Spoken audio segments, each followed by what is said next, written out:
Nung nagpunta ako sa grocery malapit dito sa bahay, nakita ko naka-sale na yung Fiesta Ham. Ito na yung pinakahihintay ko. Kaya sabi ko sa sarili ko, it's time. Para sa katulad kong kuripot, oras nang gumawa ng Fiesta Ham. Paano nga ba yung tamang luto? Tuturo ko sa inyo. Let's begin. Every year, ako talaga tagaluto ng Fiesta Ham namin. Kala mo lang mahirap, pero madali lang siyang gawin. Ganto. Tanggalin nyo ng balot, tapos i-save nyo yung juice niyan. Masarap yan. Then, ihiwaan natin ng pa-criss-cross all sides. Para manuot doon yung sauce na gagawin natin mamaya. And maganda yung pagkakaluto niya. Para may konting design siya, ganon. Ganito lang gagawin nyo Gutom na ako, Mima.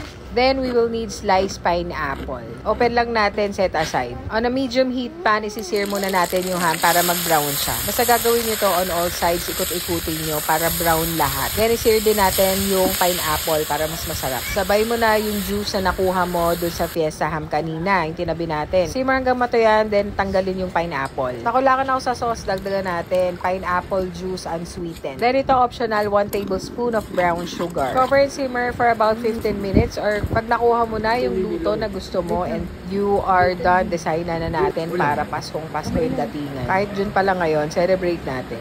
Yung niluto natin na pineapple, lalagay lang natin as garnish at masarap din siya kainin mamaya. Buhusan yun ng sauce na ginawa mo, napakasarap. Then, para feel na feel again nyo ng cherry on top. Oh my God! Pag nag-enjoy kayo, say Fiesta Ham!